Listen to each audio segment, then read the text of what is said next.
my redemption head on. My path doesn't end here. You die just like the rest. Alright. Hey guys, my name is Shroomy. I have a lot of different names and I just really like lore. Well, Season 3 is finally here. I have a lot of videos coming down the pipeline, but I wanted to make one of my first videos here talking all about the new map updates. There's two maps in particular that have gotten pretty drastic changes and are setting up a lot of story stuff. The first one, of course, being Neon Junction, aka the new map. So we're going to be taking like a tour of that, and you're going to kind of get to see some exclusive, never-before-seen Shroomy gameplay. As well, we're going to be taking a look at the Mecha Base in Busan. There is some stuff there that I want to talk about, kind of talking about Season 4 more so with that stuff. So yeah, if you like that kind of thing, don't forget to stick around and like and subscribe. Anyways, we're going to be starting with Neon Junction, and we're going to be just going through it, kind of giving you guys everything that I see on the map from a lore perspective, and everything I've noticed so far. A lot of this is just going to be kind of done in one go, so sorry for any jankiness that you might see. Alright, here we go. So, of course, we have the new hero, Shion. I had to buy everything I could for her because she's an Omnic. Of course, I have to get everything for Omnics. It's kind of my brand. But yeah, so this is the attacker spawn. Up top, we have the Yosobi collab. I think that's how you say their name. That's a music group that's getting like kind of like a animated thing at the end of the month in June. You see these guys across the map, so they're a real group. So I guess they're canon now to the Overwatch world. So congratulations to you guys, and I'm really excited to see that like music trailer or animated bit that they're going to be doing. So yeah, that's them right there. Some other cool things on the map is, of course, the Merla kind of thing. We've seen this on Hanamura, and there was also little nods of it on the Clash map that Kanazaka, or not Kanazaka, you know what I mean. Yeah, that area was also a pretty big one for these guys, so obviously we know these, but then we get some new movie posters. So we got a new one here. I don't speak any of the languages really of the Japanese languages that are here or anything, so can't really translate those, but got a new movie poster that's never before seen. I'll talk about him in a minute. And then we've got these ones up here. So yeah, it kind of looks like a kind of almost like Digimon Pokemon kind of thing, but like for a younger audience right there. You've got like the guy and the girl there, the witch, the witch and the cat and the boy. I can't really read that. What does it say? Witch in thinking or something? Witch hat thinking? I can't tell. But yeah, it's a pretty... Oh, it's over here too. Witchful thinking. There it is. yeah. That one's pretty fun. And then you just got like your basic cosmetic kind of, just generic kind of looks. But another one I want to talk about here is Null Form. So this is a new Omnic brand as far as I know, because a lot of these brands and stuff have been in the Toronto PvE mission. So this one is a completely new brand to us, and it seems like Omnic fashion, which is really funny because it's called Null Form, and Null Sector, Ramatra, that whole thing. I like to imagine he came here and he was like, Null Form. I like that name. That could be a fun thing, but yeah, I wanted to bring that up because it's a pretty neat thing, but I'm assuming there's no connection to Null Sector. It's just another fashion brand or another Omnic kind of centered faction in the world. But yeah, the first spawn room here, and you can see like Null Room and other kind of cosmetics rooms. The first spawn room here is pretty good. It starts out as like a movie theater kind of thing, movie theater mall kind of setup. And then we kind of get out into the like plaza or like the main street essentially outside. But yeah, so this guy out here, this robot, he's like a kind of Gundam kind of aesthetic thing. We're going to be seeing him out there in a minute. But yeah, it's really cool to just see like new posters and stuff. We don't really get new posters very often anymore, aside from with new maps, of course. And yeah, just kind of refreshing to see. This one, we've seen her a couple times. She's on the deathmatch map for the Kanazaka area with the Fox Spirit and everything. But yeah, so here we are. We're outside. Whoa, this is crazy, and it's nighttime. There's some pretty cool little references here to things and such. And of course, the first thing we have to go to is the thing everybody's talking about, the little guy. Yeah, so there's like a weird pufferfish drone that's flying around out here. You can in fact shoot him, and he does explode. I'm not going to be doing that because I love him. He's my son. But there he goes over there. He's pretty fun. We've not seen him before. This is a new guy. This is a new little dude. So pretty cool to get to see another new little guy. Just kidding, I want to actually do it. But yeah, he's really cool and just kind of cool little aesthetic. It's kind of like with the koi fish that are swimming around way off in the distance over there. Oh, well, there's one right there. But yeah, we'll get to them in a minute because they're pretty cool too. But yeah. So one of the first things outside of spawn is, of course, this little bee area. There isn't really any lore here. It's just kind of like a bee shop. But you go over to the bees right here and you shoot the... If you shoot the beehives, you do get poisoned because the bees sting you. So it's a pretty fun thing. I saw like you can like get ult charge off it in a real match too, which I thought was kind of crazy. But yeah, that was really fun. And then we just got some more like promotional stuff for the kind of like places that were set up in the attacker's spawn already. I'm not going to be going through every single spawn in this video. I'll be going through the ones that are open right now that I think are important. There is one we're just going to be skipping though, and that's just because there isn't really anything of substance in it for reference. But yeah, so of course our iconic, what is this guy, like drone bot? He's also on Hanamura, which I thought is a really fun thing. They kind of reuse him. It's another one of these guys, but yeah, and then you got the big old cat as well. The awesome iconic cat.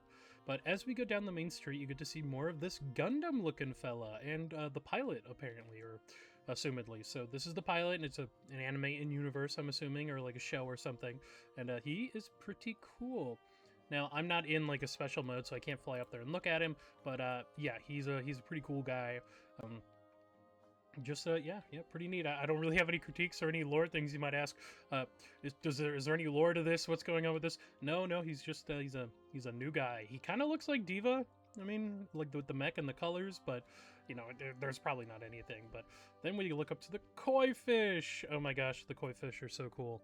I love the koi fish. It's very cyberpunk. It's very, and then look, there's another. Didn't even know that guy was there. Actually, there's another like pufferfish little guy. But yeah, the like holographic koi fish. Just kind of swimming around that one tower there. Neat little detail. Doesn't really do much, you know, but it is really cool to see. But yeah, so we kind of work our way down a little bit here, and we get to a like kind of merchandise, like comics, manga kind of thing, with like the plushies and the action figures and stuff. We get to a store with that, and we get to see like obviously a lot of references to classic like anime and video games and stuff. I like to think this guy's like an Agumon, Digimon kind of thing mixed with Pikachu. And you get to see like a couple other things that on the Murloc, like I'm getting like Dragon Quest vibes a bit from here. And we get to see some old friends as well. Like this lady was another poster on one of the Hanamura maps, and she was originally I think ancient, like really ancient lore thing from like what's it called, the original Project Titan for Overwatch. Yeah, there was a character who looked identical to her, so cool to see her back again. I don't know if it's gonna mean anything. It looks like she's kind of just like a thing in the universe, you know, just kind of a well, manga or character TV show, that kind of thing that exists. So and you can see all these little mangas down here too that are references to a bunch of stuff, obviously. Yeah, and of course I can't forget the Winton plushie. He's up there. Oh, I didn't know you can push him. My bad, Winton. Oh man, now I look like a monster. But oh, and the cat. I gotta stop punching things. But yeah, so the Winton up there, not really anything lore, and then the cool little standees. I like them a lot. But yeah. Oh, and then this part I thought was really cool. So this is like a gacha store where you kind of like put in a coin or whatever, and you get like a little piece of souvenir or merchandise, that whatever. But if you look at these, they're actually souvenirs in game. So these are actually all souvenirs that you can get in like the actual game and like the hero gallery and stuff, like the Winton plushie, the Pachamaris, you know, the food, the koi fish, all that stuff. The cats, of course, which I thought was a really nice detail. And of course, the Winton and the Kiriko Fox plushie both being in there as well. But as we kind of move out, we enter kind of like the more shady, kind of dark part of the city as we're getting towards the, you know, Hashimoto area down there. Nothing really of substance or meat on this side after all that, which is like showing the perfections or kind of spotlighting stuff. Of course, the train. But yeah, and then you get like your cat up. Oh, I didn't know that. when you shoot him, he moves around. No, that caught me off guard. But yeah. So you get the cat and all that, and we'll go into there next, I guess. That's going to be the next big spot to go into. But this is just like a little cafe spot here. So let me go ahead and swap teams real quick so we can just go to the other side real quick. Oh, but yeah, so this is the really cool part of the map. So this is a anima forge. So you might be asking, what is anima, Shroomy? Anima tech are the kind of spirit animals that the Hashimoto, the Shimadas, the Japanese heroes basically have. Kiriko, Hanzo, Genji, they all have anima tech. Of course, Shion and Mizuki have anima tech. Shion's is a little different from the rest. Hers isn't as apparent as the other ones with the animal motifs. Same with Mizuki. But yeah, this is the forge where those are made. So there's only one person who really makes this stuff anymore, and it is Toshiro, Kiriko's father. He's becoming a pretty important character in the lore, and he's one you're going to have to keep an eye out on. He is basically being held captive by the Hashimoto, and they're forcing him to make these blades. After everything with Mizuki, where he left the Hashimoto, I'm assuming things are not going great for Toshiro. Mizuki and Toshiro were pretty close, so I'm wondering where they're going to take that this season. But yeah, so some cool stuff in here is you obviously have the forge itself. It's pretty cool and big and awesome, but you also have a deer, kanuki, the raccoon kind of thing, 2 koi fish, and a crane heron kind of bird. So I've seen this online, but I also agree with this. I think these are going to be anima tech weapons for the rest of the yokai. All these animals kind of mix with all of them and they fit. You can have Ryota for the koi fish, you can have Chikasa, the Omnic girl, for the deer, and then of course the kind of raccoon and crane are self-explanatory, but it looks like maybe Toshiro is making blades for them or making weapons for them, and this is a cool little nod. So maybe we could see another one of them becoming a hero down the road like Mizuki did. I would of course like Chikasa, but I also would really like any of them. Basically, they're all really cool. I really don't mind them, but yeah. So some other cool things in here is you just get to see more of these like training blades and test, like, I guess spears, or not spears, but daggers, and kind of Mizuki's kind of scythe kind of thing going on. So yeah, but no other anima tech really in here. Of course, anima tech is kind of in a weird place where we know it's technology, but we don't exactly know how it works. Like, I don't really know what that blue stuff is up there. That's all kind of new to us, as far as I know. But yeah, it's a really cool little area, and of course you have like the Toshiro symbols and everything around the room. But yeah, I wanted to point that out as a pretty cool spot on the map. All right, so as we work our way down, there is the other spawn room we're gonna kind of skip over. I think it's right there actually, because there's not really anything of meat in there. But here is the big place, the Hashimoto corporate building, or Hashimoto kind of stronghold, I guess. So the lore with this area is it's basically a theater. They kind of put on stage plays and stuff outside. You can see some pretty cool, like some Omnic performer, I assume, right here. There's koi fish there. And there's actually, yeah, there's Hanzo's swords from when he was back with the Shimadas, basically, way back in the day. These are his blades, assumedly. You can kind of see the dragons, you see the Shimada symbol. Hanzo and Genji both had blades, and this seems to be his, so that's where those went. People have wondered that for a while. No shoes, but yeah, there's some really cool stuff, like the tiger mask kind of thing, and of course, the drum that sits there. But there is this one which shows a dragon kind of arguing or fighting with a man. Now, something in here that I want to point out, and it's kind of like an important symbolism piece with a lot of the stuff in here, it seems like this area is really just kind of twisting the Shimada and Hashimoto storyline in favor of the Hashimoto.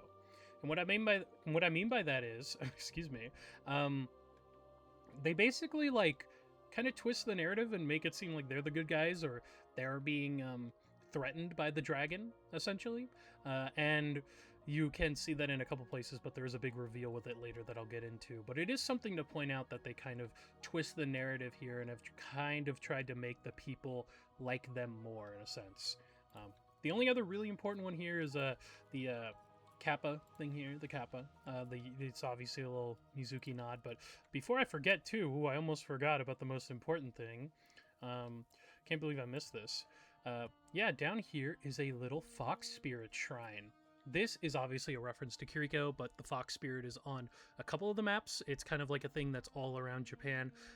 Yeah, it's just a cool little reference to Kiriko and kind of shows that the people are still fighting on her side, even when the Hashimoto reigns supreme. So, yeah. Also, I just love how this map looks, by the way, if I can just say that. Also, I love how you can do this, and the bike just goes on infinitely until it explodes. So, yeah, it's so cool looking. I love how this place looks. Not my favorite map that we've gotten, but definitely up there in terms of, like, that Overwatch aesthetic. It's pretty peak, so.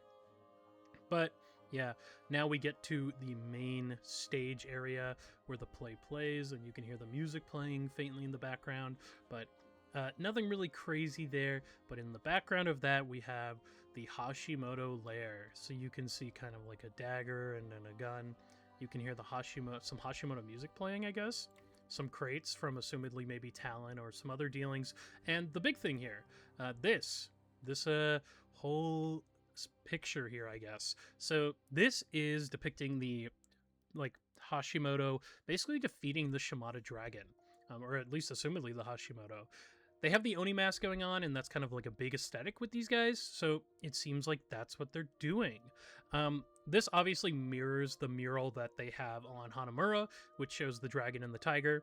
So it feels like the Shimadas saw them more as equal rivals or equal families kind of dueling it out on even level, whereas the Hashimoto view it as the dragon's already been slain, or they've slain the dragon and it's over, they've won. So does show like an era or essentially a different time of how these two factions have really moved on, where one has really prospered and thrived and the other one has, well, essentially been gone. It's pretty much just the Shimada brothers now, and a couple people here and there like Toshiro and Kiriko's family, that kind of thing. But yeah, those are the biggest things that I've noticed with this map. Obviously, there's so much you can do here. There's so much, but I just want to bring that up as all the cool little lore nods I found. If I missed any, let me know. This is still early days when I'm recording this. The season came out yesterday, so I've been trying to keep an eye out to social medias and stuff for what everybody finds with everything. But yeah, that's been my little mini lore tour of everything going on with the map. And now on to a little bit of a more exciting one, I guess you could say. Okay, we're in. I didn't think I had it there for a second. So, the mecha base. Wow. Obviously, everybody knows the mecha base as this. I don't think I have to explain it. It's the place where the mecha pilots are from, Diva's group. But this was added last year, and what this is basically saying is the Korean government is working with mecha to basically put an EMP bomb down in the Kishin's kind of omnium. If you don't know what the Kishin are a pretty big deal in the universe. They're an Omnic faction that's been on the background of the South Korean kind of story, or the Korean storyline, I guess, in general, here in Korea. They've been the robots that Diva fights in her animated short. They've been a faction that's just kind of existed, and nobody really knows where they came from. All that everybody knows is they're from deep below the ocean waters, and every time they get beaten, they learn, evolve, and come back. So they've been trying to deal with them for a really, really long time. With all that in mind, this is basically saying they have an EMP bomb and they're going to basically get ready to blow it up. And if I can find it, we can actually see the EMP bomb on the map somewhere. Here it is, right here. Yes, so here's the EMP bomb. This was added with the season launch. So this all but confirms to me that the next hero is going to be Demon. It's kind of obvious from the silhouette of the Season 4 hero, they're going to be a tank and they're going to be a mech, but there's another thing on this map that kind of just straight up says it's Demon, and we'll get to in a bit. But yeah, the EMP device itself is right here. Doesn't seem big enough to destroy the Kishin completely, but it does seem big enough to be able to maybe knock them out. I'm really curious where they're going to take the Kishin. I've made a video on them before, you can go watch on the channel, but yeah. Just kind of curious where they're going to take things from here with them, because this is not a good sign for them. But yeah, they are a faction I think really deserves a lot more. But I think it's time we talk about the most important thing in the video. Oh. Yeah, so Demon's mech is missing. Diva's mech has been missing, obviously, because she's been playable, and people were memeing before this season, like, huh, I wonder if they're going to remove Demon's mech, and we're going to have that as a teaser, and they did exactly that. So this is basically saying right next to Demon's door here, oh, what is that? Oh, access denied, damn, okay. But yeah, so when you go up to this, it basically says that Daehyun is taking Demon in for some long-needed repairs, and they're going to upgrade the mech and kind of make it stronger and get ready for something. This is definitely Demon. She's going to be the hero next season. I think it's pretty obvious at this point. She fits the bill completely. She's a long-requested character. I didn't know you could punch that. And yeah, just makes complete sense to me. I've made videos about her already, like I said before, so I'm not going to dwell too deep on it. But yeah, I wanted to bring it up for anybody who was like, I don't think it's going to be Demon. Probably going to be Demon. I would be surprised if it's anyone else. I don't think they do a bait and switch like this that's so direct with a lore character. Especially because it's a lore character people have wanted for so long.